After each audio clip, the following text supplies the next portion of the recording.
Tem uma frase muito bonita que é: o plantio, ele é opcional, mas a colheita é obrigatória. Se você não Exatamente. plantou, você vai colher o nada, ou vai colher coisa ruim. Então, isso é muito Essa importante. parte filosófica, isso que é legal, cara. Essa frase, vem de um parecer filosófico. Se você for parar a pensar numa questão literal, se você não plantar, você não vai ter o que colher. Não vai. Agora, na vida do ser humano, nunca existe a não ação, nunca existe a não escolha. É sempre um tipo de atitude, pode ser até contrário daquilo que você deveria estar fazendo, e foi uma escolha em algum momento. Então, isso vai ter uma consequência, vai ter uma colheita. Então, se a pessoa não fez atividade física durante um bom tempo e não cuidou da saúde, cara, ela vai colher um problema de saúde, porque ela teve uma ação, se ela não comeu direito, ela comeu errado. Se ela não foi para academia, ela ficou sentada. Então, sempre tem algum tipo de ação e sempre tem algum tipo de escolha. Então, por A isso que vai gente, acarretar sempre numa colheita. na peneira a gente fala que a gente sempre tem um resultado, né? Você sempre tem um resultado. Ah, mas o meu resultado foi zero. Eu fiquei na mesma. O resultado foi que você ficou na mesma, entendeu? Ah, não mudou nada na minha vida. O resultado foi que não mudou nada na sua vida. Então, se você analisa do ponto de vista de eu tive um resultado sempre e não tipo não tive um resultado, você vai perceber que sempre aí um outro engano que eu vejo demais é as pessoas falando assim: "Ah, eu tô assim desse jeito hoje por causa de coisas recentes". A gente não é fruto do que aconteceu recentemente, a gente é fruto do que a gente fez nos últimos anos, né? E a galera fica numa de, não, porque a pandemia entrou, foi a desculpa para ter se lascado Cara, a todo. pandemia Cara, foi não, só um acelerador. Quem estava para foi. ter resultado acelerou e quem não era para ter piorou. Tá ligado? Só acelerou Exatamente. o processo. Muitas pessoas olham e falam assim, cara, mas tá, eu deixo para a última hora, eu vou empurrando, é lei de Parkinson, não é? Acho que é lei de Parkinson que você vai usar, se você tiver um prazo para fazer algo, você vai usar esse prazo nesse tempo. Isso tem relação com, eu já ouvi muito, e com uns estudos que eu vi, com a ideia do cérebro estar sempre querendo poupar energia, ele sempre analisa e ele precisa ter um motivo muito grande, essa coisa mais primitiva. Nos seus estudos aí sobre a procrastinação, tem essa relação de fato ou está muito mais vinculado a traumas e bloqueios? São três padrões que o nosso cérebro tem que estão diretamente ligados com procrastinação. A primeira coisa delas é entender que o nosso cérebro ele tem um protocolo de resposta ao meio externo ou a informações externas. O que é isso? Desde que a gente nasce, o nosso sistema límbico, que é a região mais central do nosso cérebro, que a gente poderia chamar do nosso piloto automático, ela vem pronta de fábrica. No sentido mais didático aqui, né? Claro que a gente vai se desenvolvendo, mas no sentido geral ela vem quase pronta de fábrica. O nosso sistema mais racional, neocórtex, pré-frontal, tal, isso vai se desenvolvendo ao longo da vida. Ou seja, o nosso cérebro ele não pode depender de processamento racional para entender todas as informações que ele recebe. Então ele começa a criar um protocolo de uma linguagem binária para entender as informações que chegam até a gente. Basicamente, todas as nuances de informações que chegam no nosso cérebro, seja externa ou interna, que é barulho, pessoas falando, situações que a pessoa vê, ou interna, que é pensamento e sensações, normalmente a pessoa vai traduzir nessa região do piloto automático em duas linguagens, uma linguagem binária. Aquilo vai se traduzir como dor, ou aquilo vai se traduzir como prazer. Essa informação vai fazer com que o nosso cérebro crie protocolos de resposta e basicamente ele vai dizer o seguinte: tudo que tiver uma sensação semelhante à dor, tente evitar ao máximo ou faça coisas para evitar isso. E o protocolo do prazer é repita essa informação. Por isso que a gente tem a dopamina, por exemplo, que é o nosso neurotransmissor do prazer, da conquista, que é o que faz a gente querer repetir aquele padrão comportamental, porque liberou dopamina, deve ser legal, vamos repetir. E aí tem o cortisol, muitas vezes, que pode ser um indicador de uma coisa que não é tão boa, vamos evitar esse tipo de padrão. Então essa é a primeira coisa. Entender que nosso cérebro vai ter uma resposta binária para responder às informações a nível comportamental. Nosso comportamento, basicamente, é uma ferramenta de resposta a essas informações. Segundo o protocolo que a gente vai ver, é justamente esse que você falou, que é o protocolo de economia de energia. O nosso cérebro ele tem um custo biológico muito alto de se manter. Ele vai consumir em média de 20 a 25% da nossa energia corporal. Só que, cara, se for ver, ele tem 2% da nossa massa corporal no nosso cérebro. Então, é uma disparidade absurda, assim, o custo biológico dele é muito alto. Então é natural que ao longo do tempo ele teve que desenvolver ferramentas para otimizar a energia dele. Uma das ferramentas que ele criou foi justamente padronização de comportamento, que são os hábitos. Então os hábitos é uma forma que o cérebro tem de continuar processando aquelas informações ou executando aqueles padrões de uma forma menos custosa a nível de energia. Então Depois tem no essa piloto questão da automático, economia. né? Depois Isso, no nosso piloto piloto automático. automático é para não ficar pensando naquilo. Cara, tem pesquisas que vão dizer que vai de 50% a 80%, 90% do nosso dia são decisões e comportamentos automáticos. Por aí. É só você ver assim, cheguei no banheiro, vou escovar os dentes. Cara, você não precisa ficar raciocinando o que é uma escova, como usa, como coloca a pasta, como começa na boca, entendeu? Então, são essas pequenas decisões é que compõem tudo isso aí no nosso dia. Escovar dente, tomar banho, se trocar, escolher a roupa pode até ser. Para homem é automático, né? Escolher a roupa. Agora, para mulher, não. A mulher está pensando quem vai ver, onde ela vai estar, o que eu vou fazer, como vai ficar no corpo. O homem, ele puxa do armário. E aí, olha só, olha a gente acordando, né? Acordar é automático. Aí você vai, tipo, tomar um banho, homem, automático. Escova o dente, automático. Vai tomar café da manhã, você só olha o que tem, vou fazer isso aqui. É um pensamentozinho assim, ó, piloto automático para comer, rotina matinal toda automática. Você vai para o trabalho, pega um trânsito, vai dirigir, automático. Cara, você está em piloto automático, assim, muito. E as pessoas acham que não, né? Elas acham que estão total controlando tudo ali nos mínimos detalhes. É porque ela tá de espectador, mas não quer dizer que espectador seja o protagonista, entendeu? Exato.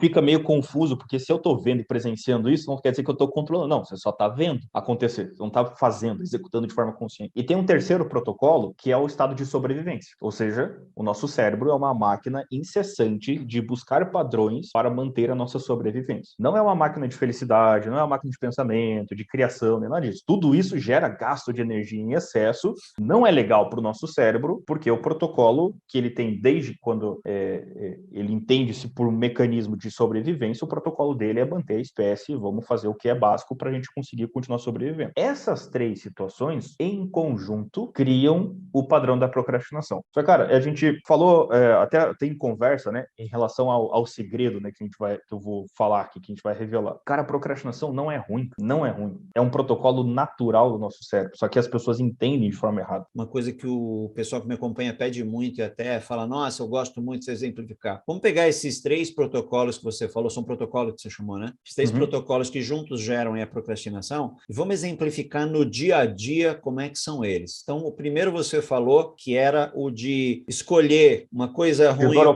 coisa ruim eu evito e uma coisa boa eu vou fazer. Vou lavar uma louça, por exemplo, é dor ou não? Então, depende do jeito que a pessoa experiencia o mundo, né? Porque tem gente que vai colocar na tabela da dor e a mesma coisa, talvez outra pessoa coloque na tabela do prazer. Sim. Depende muito do jeito que a gente experiencia a vida. Vamos tentar pegar um negócio mais hora concura, assim, aquele que tipo, saca? Quer tipo Gisele Bündchen, todo mundo acha bonita, sabe? Essa é a maioria, vamos na maioria. Quer ver uma coisa que é legal? Esses protocolos são eles que vão lá na frente desenvolver as nossas crenças. Crença, basicamente, é um protocolo que diz se você pode ou não pode fazer aquele comportamento baseado em dor e prazer. Exemplo também de leitura. Eu tô lendo, aí de repente aquilo começa a ficar monótono. Monotonia tem a ver com dor no nosso cérebro, ou seja, desconforto. Aí eu começo a parar de ler, distrair, começar a ver Netflix. Eu vou querer comer alguma coisa de dieta, mas o gosto, o sabor daquilo não é tão agradável quanto o açúcar. Então eu vou ter a tendência de não comer isso todos os dias e querer comer aquele doce. É a mesma coisa do prazer. Ficar mais tempo na cama quando acorda no frio, é porque aquele estado é prazeroso, eu vou saber que eu vou enfrentar uma dor do frio, vou ficar mais tempo aqui, aqueles 5 minutos. É como se fosse um cálculo de custo-benefício, entendeu? Quanto isso vai me gerar de dor e quanto vai ser saudável continuar sentindo essa dor e quanto se eu conseguir um prazer melhor, agora eu fico de boa. Entendeu? Então essas pequenas decisões muitas vezes têm a ver com esse protocolo. E aí quando a gente vai dar uma pesada, né, nessas coisas do dia a dia, a gente vai dar uma balancinha, as coisas mais prazerosas normalmente vão trazer um resultado menor ou até atrapalhar alguns resultados, né? Não na totalidade, lógico, mas quando você começa a olhar o rotineiro, sim, por exemplo, comer uma coisa muito gostosa e calórica ao invés de comer uma coisa mais saudável pode te dar um problema aí na saúde, no peso, etc.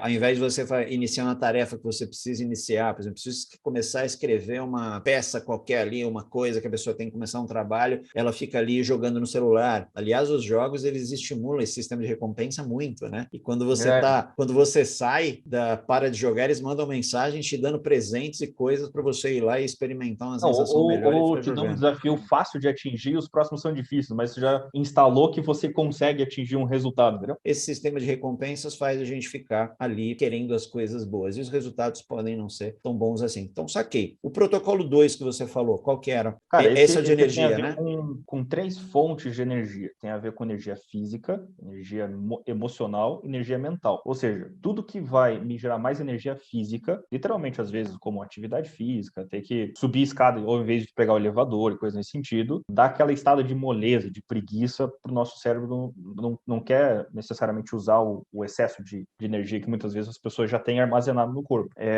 Quando a gente fala de energia emocional, é tudo que tem a ver com estresse, confronto, aquilo que tem a ver com exposição. Então, sei lá, falar em público, tem a ver com fazer uma coisa, se estressar, fazer uma conversa difícil, fazer aquela conversa difícil. Então, eu resolver um problema com aquela pessoa ali que eu tenho que falar com ela sobre esse assunto aqui, que não está certo, e aí você vai deixando para depois. Tem aquela valência, aquele potencial de gasto emocional muito alto, né? E quando fala de energia mental, é tudo que tem a ver com processamento consciente. Então, escrever alguma coisa que você está consciente para escrever. Quando eu tenho que ler, eu tenho que estar ativamente pensando sobre aquilo. Então, Estudar, fazer um trabalho, né? De escola, então, fazer um trabalho de tudo que escola, tem a a ver com lição de pensamento casa. consciente, né? Tudo que eu tenho que processar agora, não posso deixar isso no piloto automático, não tem como deixar no piloto automático. Ele enxerga, então, o gasto, muita gente fala, e eu ouço muito falar só sobre o gasto energético, né? É muito interessante esses outros dois, porque o gasto energético é muito fácil de entender. Eu preciso fazer academia, me inscrevi na academia, mas eu não gosto de academia, mas eu vou porque eu preciso e tem que ir. É tipo comer, para mim, né? É tipo comer salada. Eu como porque faz bem, porque eu não gosto nem um pouco. Eu como.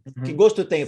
Às vezes minha mulher fala assim, peraí, eu nem temperei. Eu falei, tanto faz temperado ou não. Isso aqui é ruim de qualquer jeito, eu como sem tempero mesmo e tá bom, põe para dentro, entendeu? Só porque faz bem. Tipo remédio, é ruim, mas você tem que tomar, então eu como porque faz bem. Então, muito se fala do gasto energético, de eu procrastino, eu vou para academia e o cérebro fala, na academia você vai gastar energia e não é legal, então foge. Além de ser Cara, mas dor, não é tem a gasto ver com energia energético. só física, Tá. cara. E se É o fala exemplo da muito pessoa nisso, que mas trabalha o dia inteiro e termina o dia cansada, mas ela trabalhou sentada o dia inteiro. Como é que ela gastou energia, então? As pessoas estudam um monte para passar no vestibular, tem um gasto mental violento. No primeiro ano de faculdade, a pessoa não consegue performar do mesmo nível. não. A É porque ela pessoa, tem um quando tem um estímulo muito ano de grande, né? Ela desgaste, tem o estímulo da vitória ali. Depois que entrou, entrei. então, quando a pessoa passa por um período de desgaste mental, né, de ter que pensar muito, produzir muito, cognitivamente, né, intelectualmente, você vai ver que ela não consegue recuperar com tanta velocidade depois. A pessoa entra em férias e